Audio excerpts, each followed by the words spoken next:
세계 나라 행복 지수 중에서 1위가 핀란드라고 하고요. 대체적으로 10위권의 나라들이 있죠. 유럽의 나라들이에요. 미국은 한 20위권 안에 들고, 북미 지역에서는 이제 캐나다만 10위 안에 듭니다. 한국은 몇 등일까요? 52등입니다. 별로 순위가 높지 않죠. 한국 사람들이 행복하다고 느끼질 못합니다. 오래전에 영국의 런던 스쿨 오브 이코노믹스 앤 폴리티컬 사이언스라는 대학이 있거든요. 이거 아주 오래된 통계예요. 영국 정경대학이라고도 합니다. 런던 정경대학인데 여기서 로버트 우스퍼 박사가 딱 54개국을 상대로 행복도에 대해서 조사를 했어요. 그랬더니 지금의 결과와는 너무 다른 결과가 나왔어요. 한 나라의 국력이 또 경제력이 그 나라 국민이 행복하게 느끼는 것과는 비례하지 않다는 거예요. 잘 사는 것이 행복하지 않다는 것이 조사 결과로 나왔어요. 그래서 정치적인 안정이 돼도 경제가 월등하게 좋아도 복지가 좋다고 해도 국민들이 나는 행복하다라고 느끼는 그 행복감과는 별개의 문제라고 발표를 했습니다. 그 로버트 박사의 연구 결과가 이렇습니다. 이 세상에서 가장 행복 지수가 높고 가장 행복하게 살고 있다는 나라가 어디냐면 방글라데시입니다. 여러분 방글라데시 아세요? 저는 잘 몰라요. 이름만 들어봤어요. 인도 옆에 있는 나라예요. 한때 저는 인도인 줄 알았어요. 그때 파키스탄에서 독립된 나라래요. 해마다 홍수가 나요. 사이클론이 빈번하게 태풍이 그 나라를 강타해서 매년 홍수가 나는 나라예요. 가난합니다. 구제의 손길이 가장 필요합니다. 그래서 삶의 고통이 많은 곳이죠. 그런데도 그 사람들은요, 우리나라 사람들이 세계에서 행복 1등이라고 자부를 합니다. 반대로 세계 최강대국 미국은 어떨까요? 우리나라 사람들은요, 미국 좋아합니다. 좌파도 우파도 다 미국 좋아해요. 겉으로만 싫다고 하지. 미국에서 사는 것을 바라는 사람도 많아요. 그래서 젊은 사람들은 미국을요, 천조국이라고 불러요. 뭐라고요? 천조국. 무슨 뜻이냐면 미국의 국방력에 쏟는 예산이 1년에 우리나라 돈으로 천조국 정도 된다고 해서 천조국이라고 불러요. 근데 사실은 천조 정도는 안 들고 그 이하인데 그 정도로 부유한 나라, 부강한 나라라고 얘기를 하는 거죠. 제가 옛날에 샌프란시스코에서 저 도박의 도시 뭐죠? 라스베가스를 간 적이 있어요. 비행기를 타고 1시간을 가는데 국내에서는 낮게 날잖아요. 바닥을 내려다 보니까 전부 사막이에요. 1시간을 사막만 날았어요. 1시간을 비행기로. 여기서 치면 서울에서 제주도까지 1시간 안 걸리는데 전부 사막이었다는 거예요. 그래서 제가 이야, 아무리 땅덩어리가 넓어도 이렇게 쓸모없는 땅이 많으니 참 미국은 넓구나. 가이드한테 그 얘기를 했더니 가이드가 아니라는 거예요.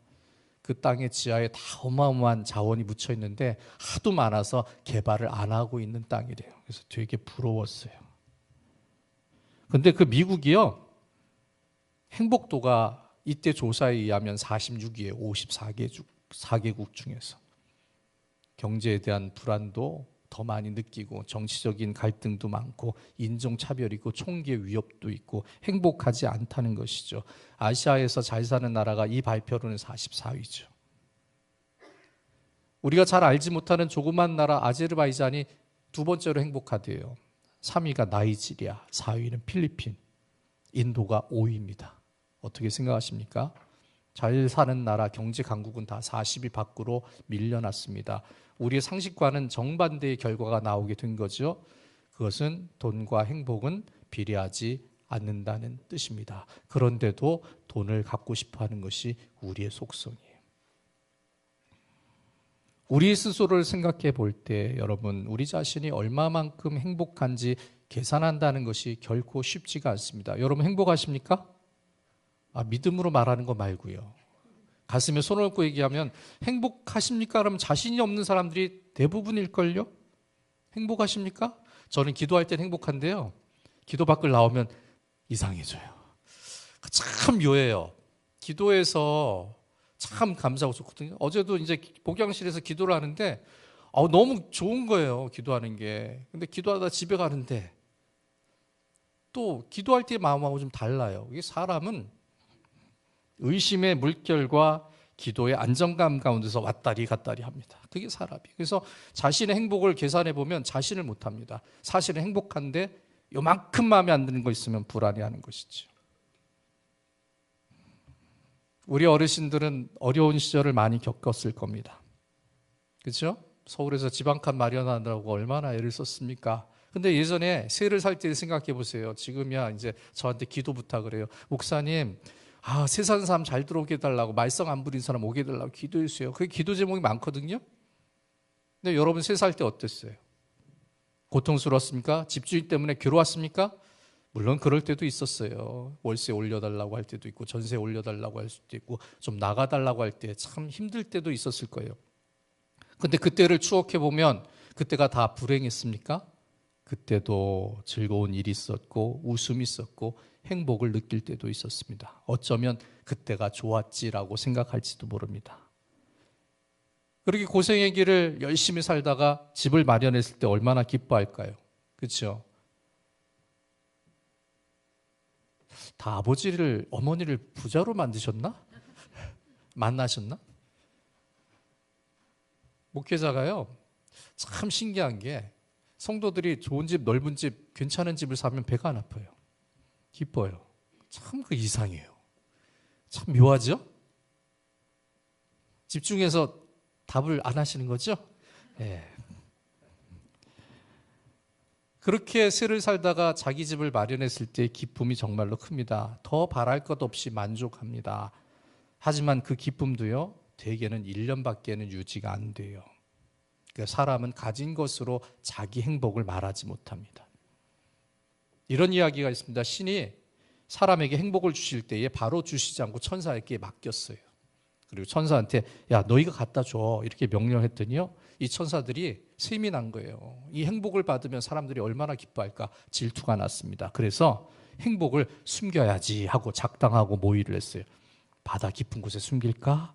다른 천사가 말하기를 그건 안 돼. 사람들은 재주가 많아서 거기 숨겨두면 금방 찾아낼 거야. 다른 천사가 그럼 산 꼭대기에다가 감춰놓을까? 그것도 안 돼. 사람들은 모험심이 많아서 거기까지 뒤져서 행복을 찾아낼 거야. 그래서 다른 천사가 결론을 내립니다. 사람이라는 것이 자기 머리만 믿지 자기 재주만 믿고서 자만하기 쉽거든. 그러니까 가장 가까운 가슴에다 행복을 숨겨두면 못 찾을 거야. 그랬더니 정말 사람들이요, 제 머리만 믿고 자만하면서 가장 가까운 가슴에 행복이 있다는 것을 모르고 살아가고 있다는 이야기가 있습니다. 여러분, 아이들 때문에, 자녀들 때문에 혹시 속 썩이는 분 계세요? 회개하시기 바랍니다. 왜냐하면 아이들은 이미 돌이 들 때 모든 효도를 다 했다고 합니다. 말 못하는 아이가 그때의 아장아장 걷거나 기어가면서 부모님에게 준 재롱과 웃음이 모든 효도에 달해요. 그걸 알아야 한다는 거예요. 사실은 이 안에 아이들의 행복이 있었는데 지금 내 마음에 안 든다고 속썩인다고 불평하고 투정하는 거죠. 좀 공부 못하면 어떠고, 좀 못나면 어떠고, 좀 안 되면 어때요? 그 아이를 사랑하는 마음만 여기 있으면 되지요. 그렇죠? 아이들도 알아요. 아이들도요, 잘하고 싶어요. 공부도 잘하고 싶고 부모 마음에 들고 싶어요. 하지만 자기들도 안 돼서 힘들어해요. 공부 많이 하고 싶은데 게임하고 싶어요. 그걸 못 느끼는 건 어떻게 해요? 그건 나를 닮아서 그런 겁니다. 부모를 닮아서 그런 겁니다. 그렇죠? 예. 사실은 아이들을 생각하면 이 마음속에 자녀들이 주는 행복이 있어요. 거기서 감사해야 되는데 지금의 내 마음에 들지 않는 모습을 보고 우리가 혹시 불평하고 있지는 않은지, 나는 자녀를 잘못 만나고 있는 건 아니지, 그렇게 잘못 생각하고 있는 것은 아닌지 한번 생각해 봐야 한다는 것이죠. 환경과 행복은 절대적인 관계가 아닙니다. 행복은 좋은 환경에서 느껴지는 것만이 아닙니다. 하지만 우리는 행복이 환경 가운데 있는 줄로 생각합니다. 주변이 바뀌어지면 좋아지고 나아질 것으로 기대를 하죠. 그래서 늘 항상 더 좋은 환경을 꿈꾸고 살아갑니다. 그렇게만 되면 좋을 것이라 기대하죠. 그래서 더 잘 살기 위해서 몸부림치죠. 싸우죠. 시기하죠. 질투도 합니다. 할 수 있는 대로 모든 힘을 다 쏟습니다. 바꿔보고 달라지고 버티고 취하면서 바라는 것들을 얻으려고 애를 씁니다. 하지만 거기서도 행복을 찾는 것이 어렵습니다. 늘 아쉽고 부족하고 안 되는 일이 반복이 되죠. 결국 환경 속에서, 물질 속에서 우리가 원하는 행복을 이룰 수 없다는 것을 깨닫게 됩니다. 오늘 본문은 예수님께서 말씀하신 산상수훈입니다. 2000년 전 갈릴리 호수 그 언덕에서 군중들을 향해서 8가지 복을 말씀하십니다. 그것이 팔복이죠. 그런데 이 8가지의 복은 전형적으로 우리를 축복해 주신 말씀이에요. 그런데 우리를 축복해 주신 것, 조건 없이 복을 주셨는데 우리는 어떻게 생각합니까? 우리가 얼마나 잘해야 저 복을 받을 수 있을까 생각합니다. 성과와 업적이 있어야만, 그만큼 수고하고 애를 써야만 그 대가로 복을 받는 것이다라고 생각을 하고 삽니다. 하지만 예수님께서 말씀하신 팔복은 그런 것이 아니란 것이죠. 이 복은 우리로 하여금 어떤 자질이나 자격을 갖춘 사람이 되라고 말씀하는 것이 아닙니다. 또 잘해야 내가 선물로 복을 줄 거야 하는 권면의 말씀도 아닙니다. 다만 우리가 예수님 안에서 어떤 사람이 되었는지를 확인하고 그것 때문에 하나님의 복을 받게 되고 그것 때문에 하나님이 인정해 준다는 도장을 찍어 준다는 뜻이에요. 성경에서는 복의 기준을 2가지로 설명하고 있어요. 하나는 지혜 전통의 축복문인데 그것은 삶의 행실을 바르게 하면 얻게 되는 보상으로의 복을 말씀합니다. 그러니까 하나님 앞에서 잘하면 반드시 복을 준다는 게 신명기 말씀이죠. 너희가 순종하면 들에서도 복을 받고 성읍에서도 복을 받고 들어와도 복을 받고 나가도 복을 받고 집에서 기르는 강아지한테도 복을 주신다고 말씀하셨어요. 왜냐하면 내 집에 우양의 새끼가 복을 얻는다고 했거든요. 그릇도 복을 받는데요. 그리고 또 한 가지, 오늘 팔복처럼 예수님께서 선포하시는 복이 있습니다.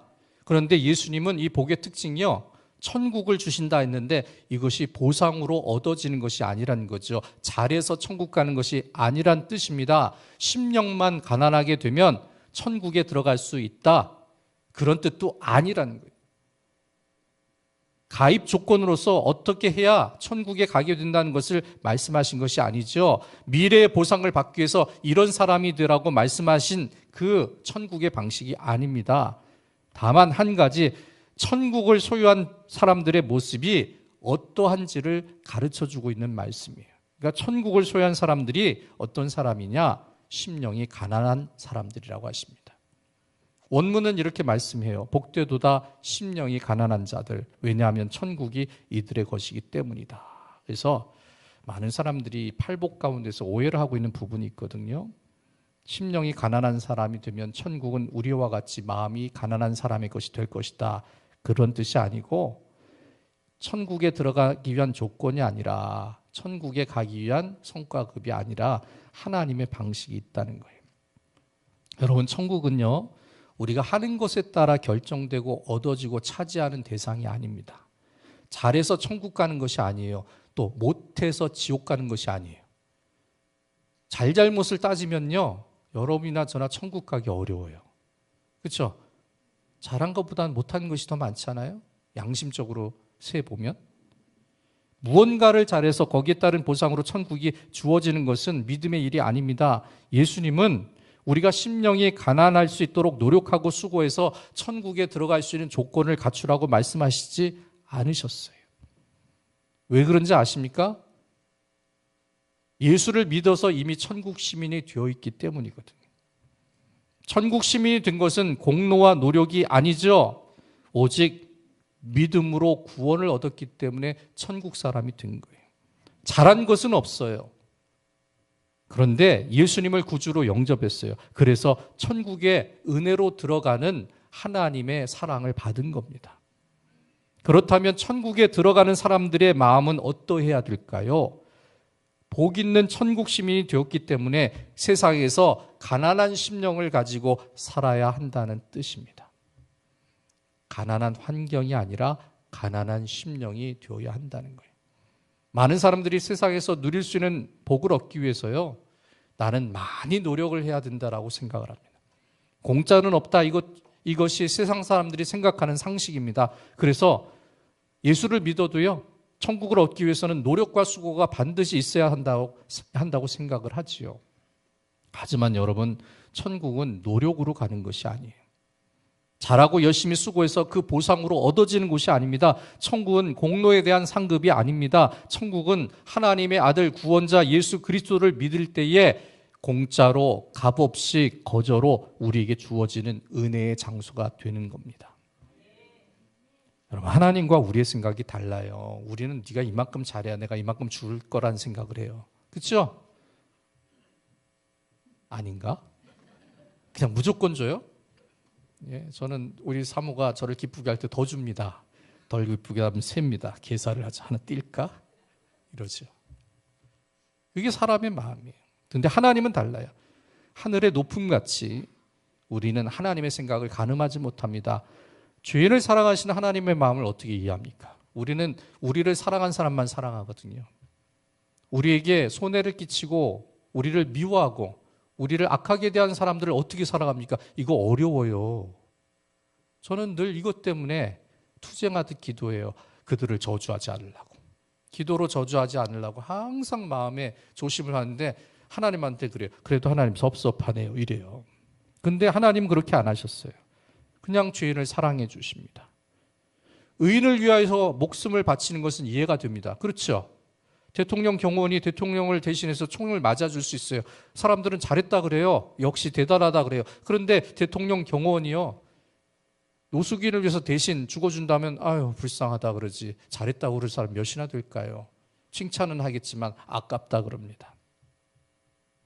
사형 선고를 받을 만큼 죄가 심한 사람을 위해 대신 죽는다는 것은 사람들은 이해하지 못합니다. 그런데 예수님은 그렇게 하셨습니다. 그리고 십자가에 달리실 때 한편 강도가 주님을 영접합니다. 그때 즉시로 말씀하시죠. 네가 오늘 나와 함께 낙원에 있으리라. 죽어 마땅한 사람이에요. 내가 주님을 믿습니다. 야, 그 전에 좀 잘하지. 이제 와서? 늦었어. 이게 사람의 심정인데 예수님은 그렇게 안 합니다. 그래. 나랑 같이 천국 가자. 그 강도의 죄를 십자가에서 단번에 대속해 주십니다.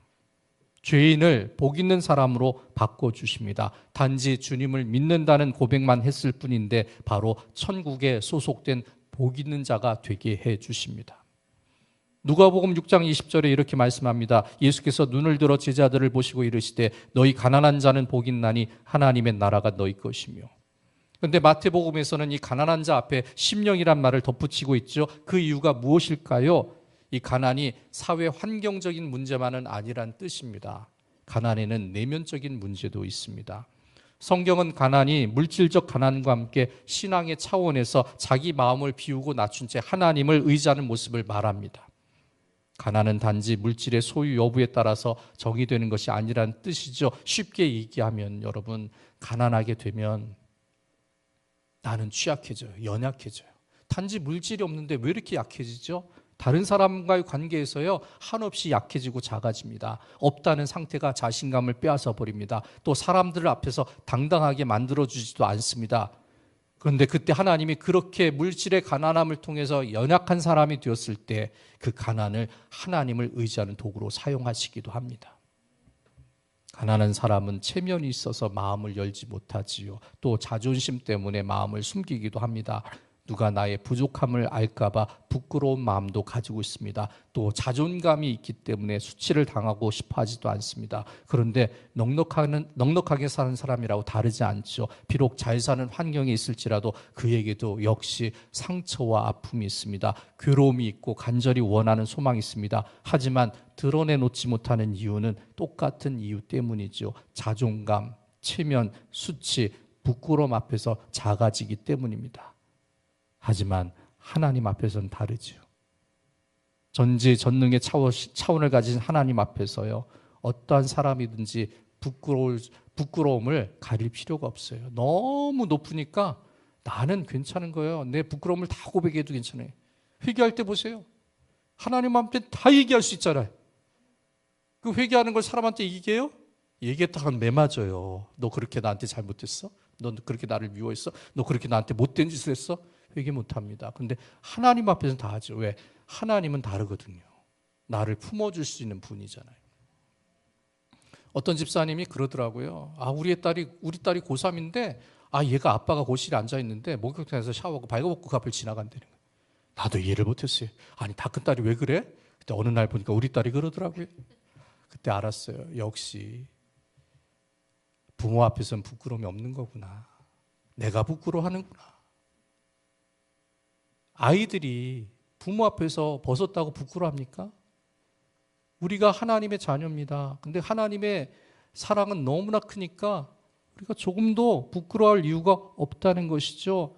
부모의 사랑을 위대하다고 합니다. 하지만 그 사랑을 뛰어넘는 것이 하나님의 사랑입니다. 그런데 그 사랑이 예수 그리스도의 십자가의 죽음으로 우리를 위해 나타났습니다. 그래서 우리는 하나님 앞에 다 얘기할 수 있고 자존심도 필요 없고 우리의 연약한 모습도 우리의 부족한 모습도 하나님 앞에 다 고백할 수 있게 된다는 것이죠. 이렇게 우리 모습의 연약함과 삶의 가난을 통해서 하나님을 의지하는 기회를 만날 수 있게 된다는 것이죠. 그리고 거기서 하나님이 우리 삶을 만져주셔요.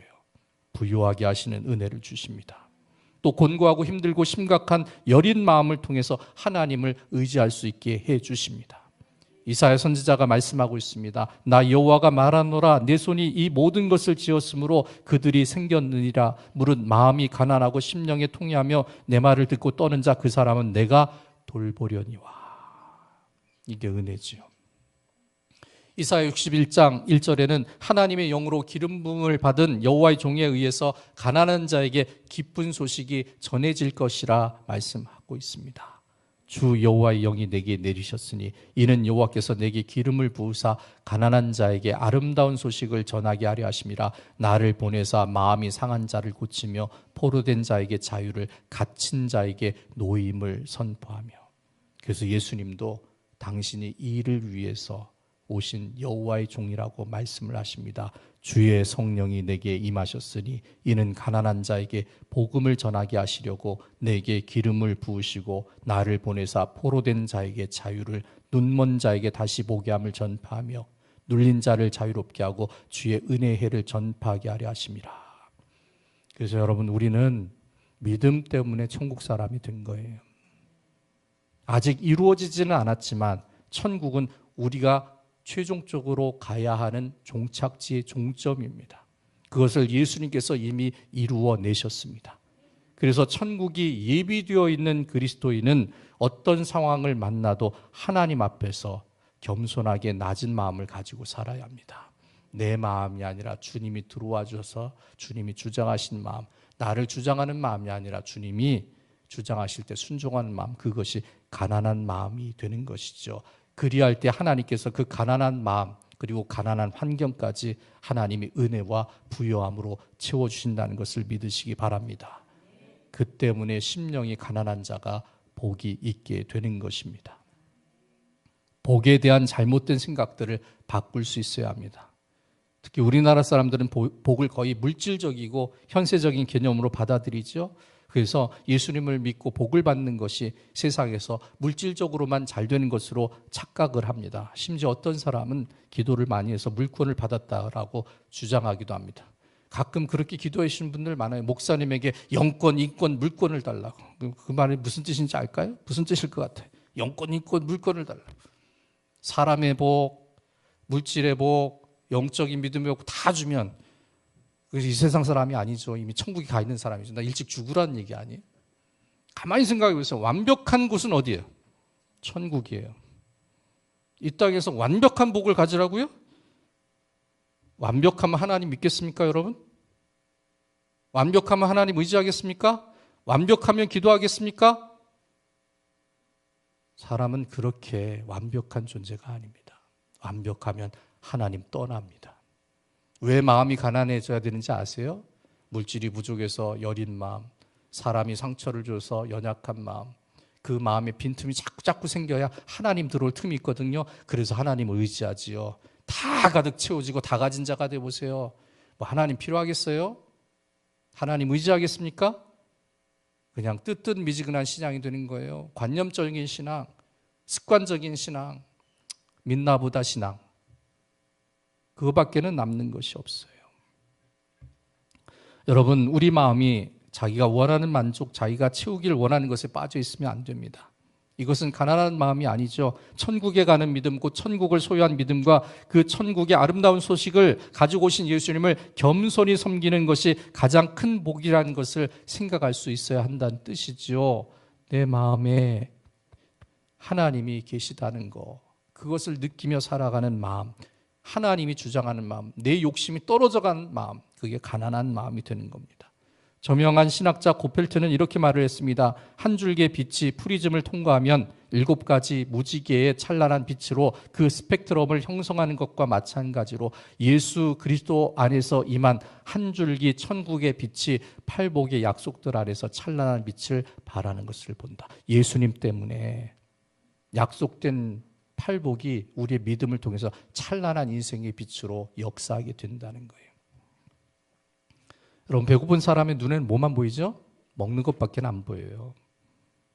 그만큼 절박하죠. 예수님께서도 광야에서 시험을 받으실 때도 똑같았어요. 40일을 밤낮으로 줄이신 뒤에 찾아온 것은요, 극한 배고픔이었어요. 광야에 돌덩이가 보여요. 여기저기 굴러다니는 돌덩이들을 보고 예수님 생각하세요. 내가 하나님의 능력으로 저걸 떡으로 바꿔서 먹어버릴까? 그 정도로 절박하고 위태로운 상황이죠. 우리말로 표현하면 배고파서 미칠 지경이 된 거예요. 연약한 육체 속에서 먹을 것에 대한 강렬한 욕망이 끌어올랐을 것입니다. 그 환경을 예수님이 어떻게 이기셨습니까? 그 절박한 마음에 하나님을 담으십니다. 배고픈 욕망에 하나님의 말씀을 담으십니다.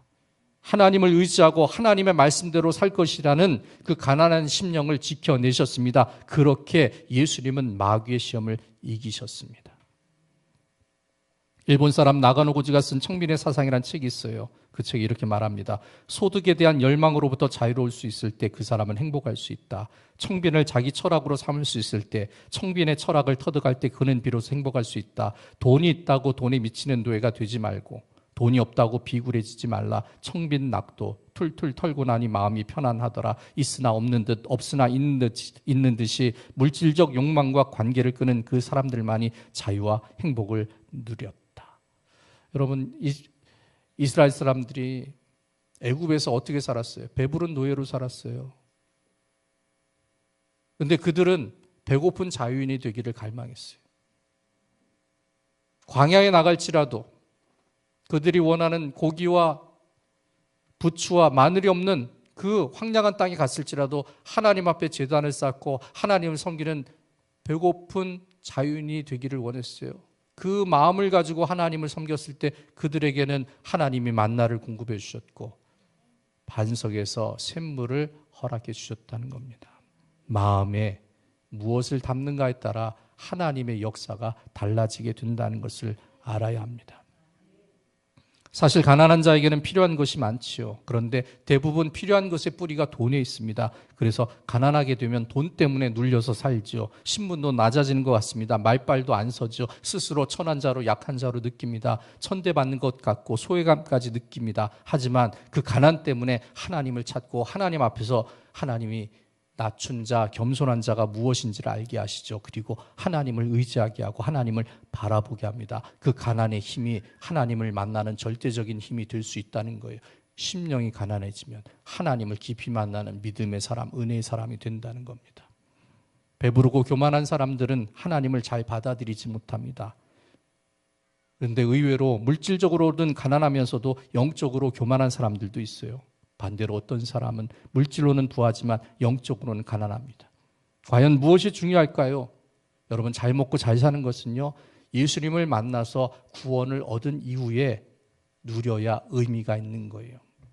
예수님 말씀하셨습니다. 사람이 온 천하를 얻고도 제 목숨을 잃으면 무엇이 유익하리요? 아무리 잘 살면 뭐예요? 지옥 가면 말짱 도루묵인데. 교회 나오고 신앙생활 제대로 하는 사람들은 어떤 사람들입니까? 영적으로 가난한 사람들입니다. 하나님에 대한 영적 소망, 하나님에 대한 갈급함이 있기 때문이죠.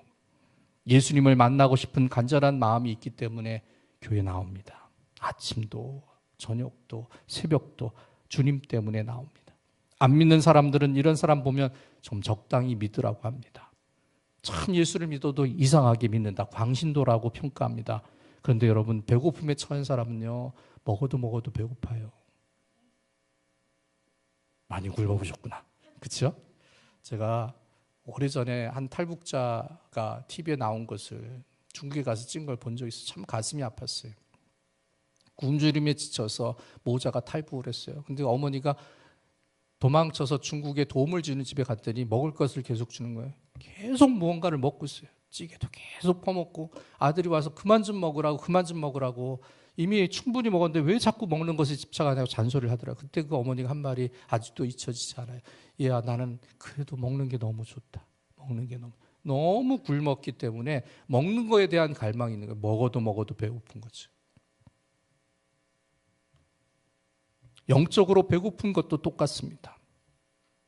이런 사람들 하나님의 은혜를 소망합니다. 배고픈 사람이 먹을 것을 열심히 찾는 것처럼 말씀과 기도에 열심히 집중하죠. 그런 심령이 가난한 심령이 되는 겁니다.